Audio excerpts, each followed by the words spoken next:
ಎಲ್ಲರಿಗೂ ಸ್ವಾಗತ.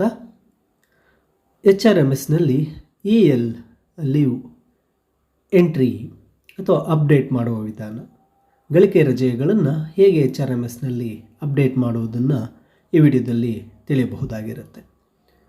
ಇಲ್ಲಿ ಗಳನ್ನು ಎಂಟ್ರಿ ಮಾಡೋದಕ್ಕೆ HRMS ಲಾಗಿನ್ ಆದ ನಂತರ ಸರ್ವಿಸ್ ರಿಜಿಸ್ಟರ್ನಲ್ಲಿ ಲೀವ್ ಅಂತಕ್ಕಂತಹ ಒಂದು ಮೆನ್ಯೂ ಸಿಗುತ್ತೆ. ಸರ್ವಿಸ್ ರಿಜಿಸ್ಟರ್ಗೆ ಬಂದಾಗ ಲೀವ್ ಮೆನ್ಯೂನಲ್ಲಿ ಅಪ್ಡೇಟ್ ಲೀವ್ ಬ್ಯಾಲೆನ್ಸ್ ಆಪ್ಷನನ್ನು ನಾವು ಸೆಲೆಕ್ಟ್ ಮಾಡಬೇಕಾಗುತ್ತೆ. ಅಪ್ಡೇಟ್ ಲೀವ್ ಬ್ಯಾಲೆನ್ಸ್, ಇಲ್ಲಿ ಅಪ್ಡೇಟ್ ಲೀವ್ ಬ್ಯಾಲೆನ್ಸ್ಗೆ ಬಂದ ನಂತರ KJID ನಂಬರ್, ಯಾವ ನೌಕರರ ಒಂದು ಅಥವಾ ಗಳಿಕೆ ರಜೆಯನ್ನು ನಾವು ನಮೂದು ಮಾಡಬೇಕು ಅಥವಾ ಅಪ್ಡೇಟ್ ಮಾಡಬೇಕಾಗಿರುತ್ತೆ ಅಥವಾ ಆ್ಯಡ್ ಮಾಡಬೇಕಾಗಿರುತ್ತೆ, ಅವರ ಒಂದು KJID ಸಂಖ್ಯೆಯನ್ನು ಇಲ್ಲಿ ಕೊಟ್ಟು ಗೆಟ್ ಅಂತ ಕೊಡಬೇಕಾಗುತ್ತೆ. ಅಥವಾ KJID ಸಂಖ್ಯೆ ಗೊತ್ತಿಲ್ಲದೆ ಇದ್ದಲ್ಲಿ ಸರ್ಚ್ ಮಾಡಿ ನೌಕರರ ಹೆಸರಿನ ಮೊದಲ 3 ಅಕ್ಷರ ಕೊಟ್ಟರೂ ಸಹ ಅಲ್ಲಿ KJID ಸಂಖ್ಯೆ ಬರುತ್ತೆ.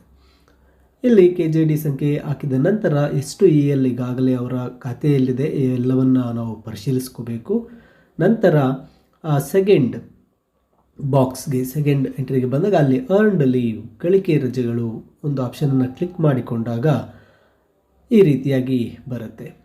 ಮೊದಲಿಗೆ ನಾವು ಆ ಒಂದು ಗಳಿಕೆ ರಜೆಗಳನ್ನು ಈಗಾಗಲೇ ಕೊಟ್ಟಿರತಕ್ಕಂಥ ಗಳಿಕೆ ರಜೆಗಳು ಕೆಳಗಡೆ ಕಾಣ್ತಾ ಇರುತ್ತೆ. ಯಾವ ವರ್ಷ, ಯಾವ ಒಂದು ತಿಂಗಳಿಗೆ, ಇಲ್ಲಿ ಹಾಫ್ ಆಫ್ ಅಂದರೆ ಜನವರಿ ಮತ್ತು ಜುಲೈ ರೀತಿಯಲ್ಲಿ ಕಾಣ್ತಾ ಇರುತ್ತೆ. ಜನವರಿಯಲ್ಲಿ ಎಂಟ್ರಿ ಆಗಿದೆ, ಜುಲೈಯಲ್ಲಿ ಎಂಟ್ರಿ ಆಗಿಲ್ಲ, ಯಾವ ವರ್ಷದ್ದು ಎಂಟ್ರಿ ಆಗಿಲ್ಲ, ಎಲ್ಲವನ್ನು ಸಹ ನಾವಿಲ್ಲಿ ನೋಡ್ಕೋಬಹುದಾಗಿರುತ್ತೆ.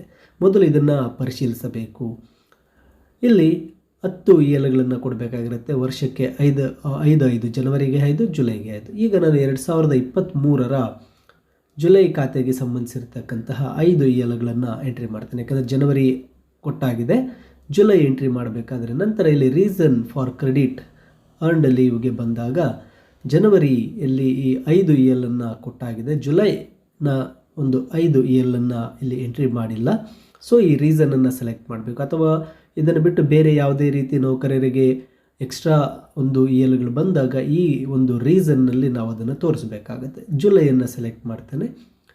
ಮತ್ತು ಇಲ್ಲಿ ನಂಬರ್ ಆಫ್ ಅರ್ನ್ಡ್ ಲೀವ್ಸನ್ನು ಇಲ್ಲಿ ಎಂಟ್ರಿ ಮಾಡಬೇಕು. ಮತ್ತು ಡೇಟ್ ಬಂದು ಆಟೋಮೆಟಿಕ್ಕಾಗಿ ಅದೇ ತೊಗೊಂಡಿರುತ್ತೆ. ನಾವು ಯಾವುದೇ ರೀತಿ ಯಾವ ದಿನಾಂಕದಂದು ಅರ್ನ್ಡ್ ಲೀವ್ ಕೊಡ್ತಾ ಇದ್ದೀವಿ ಅನ್ನೋ ಡೇಟನ್ನು ಚೇಂಜ್ ಮಾಡೋಕ್ಕೆ ಆಗೋದಿಲ್ಲ. ಮತ್ತು ಇಲ್ಲಿ ರಿಮಾರ್ಕ್ ಬಾಕ್ಸ್ ಇದೆ. ರಿಮಾರ್ಕ್ಸ್ ಬಾಕ್ಸ್ನಲ್ಲಿ ನಾವು ಎಂಟ್ರಿ ಮಾಡಬೇಕು.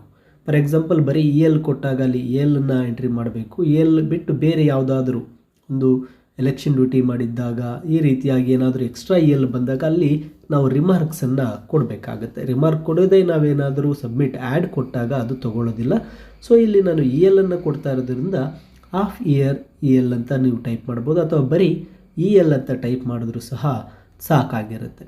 ಇದಾದ ನಂತರ ನಾವು ಕೆಳಗಡೆ ಆ್ಯಡ್ ಬಾರ್ ಅಪ್ರೂವ್ ಕ್ರೆಡಿಟ್ ಅಂತ ಇದೆ, ಅದನ್ನ ಅಪ್ರೂವಲ್ ಕೊಟ್ಟಾಗ ಇಲ್ಲಿ ಕ್ರೆಡಿಟ್ ಲೀವ್ ಸಕ್ಸಸ್ಫುಲಿ ಬರುತ್ತೆ.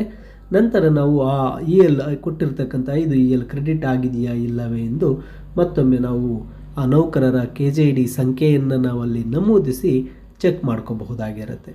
ಇಲ್ಲಿ ನಾನು ಈಗಾಗಲೇ 5 ಕೊಟ್ಟೆ, ಹಿಂದೆ ಕೇವಲ 60 ಇತ್ತು.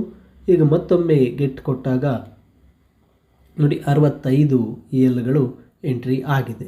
ಇದೇ ರೀತಿ ನಾವು ಪ್ರತಿಯೊಬ್ಬ ನೌಕರರ KJID ಸಂಖ್ಯೆಗಳನ್ನು ನಮೂದಿಸುತ್ತಾ ಅವರ ಒಂದು ಅರ್ನ್ಡ್ ಲೀವ್ ಏನಿದೆ ಆ ಅನ್ನು ಅಪ್ಡೇಟ್ ಮಾಡಬೇಕಾಗುತ್ತೆ. ಇಲ್ಲಿ ವರ್ಷಕ್ಕೆ 2 ಬಾರಿ ಅಪ್ಡೇಟ್ ಮಾಡಬೇಕು. ಒಂದು ಜನವರಿ ಖಾತೆಗೆ ಮತ್ತಿನ್ನೊಂದು ಜುಲೈನಲ್ಲಿ. ಈಗಾಗಲೇ ಜನವರಿ ಖಾತೆಗೆ ಎಲ್ಲ ನೌಕರರ ಒಂದು ಅನ್ನು ಅಪ್ಡೇಟ್ ಮಾಡಲಾಗಿತ್ತು. ಈಗ ನಾನು ಎಲ್ಲ ನೌಕರರ ಜುಲೈ ಖಾತೆಗೆ ಸಂಬಂಧಿಸಿದ 5 ಗಳನ್ನು ಇಲ್ಲಿ ಅಪ್ಡೇಟ್ ಮಾಡ್ತಾ ಇದ್ದೇನೆ. ಮತ್ತೊಮ್ಮೆ ಹೇಗೆ ಅಪ್ಡೇಟ್ ಮಾಡಬೇಕು, ಇಲ್ಲಿ KJID ನಂಬರ್ ಗೊತ್ತಿಲ್ಲದೆ ಇದ್ದಲ್ಲಿ ಸರ್ಚ್ ನೌಕರರ ಮೊದಲ 3 ಇಂಗ್ಲೀಷ್ ಅಕ್ಷರಗಳನ್ನು ಟೈಪ್ ಮಾಡಿದಾಗ KJID ನಂಬರ್ ಸಿಗುತ್ತೆ. ಅದಾದ ನಂತರ ನಾವು ಅರ್ನ್ಡ್ ಲೀವನ್ನು ಕ್ಲಿಕ್ ಮಾಡ್ಕೊಳ್ತೀವಿ. ಕ್ಲಿಕ್ ಮಾಡಿದ ನಂತರ ನಾವಿಲ್ಲಿ ಮೊದಲಿಗೆ ಸೆಲೆಕ್ಟ್ ಮಾಡಬೇಕಾಗಿರೋದು ವರ್ಷ, ಅದಾದ ನಂತರ ರೀಸನ್ ಫಾರ್ ಕ್ರೆಡಿಟಿಂಗ್ ಲೀವನ್ನು ಸೆಲೆಕ್ಟ್ ಮಾಡ್ತೀವಿ. ಅದಾದ ನಂತರ ಎಷ್ಟು ಅನ್ನು ಕೊಡ್ತಾ ಇದ್ದೀವಿ ಅಂತಕ್ಕಂಥದ್ದನ್ನ ಅಲ್ಲಿ ನಮೂದು ಮಾಡ್ತೀವಿ.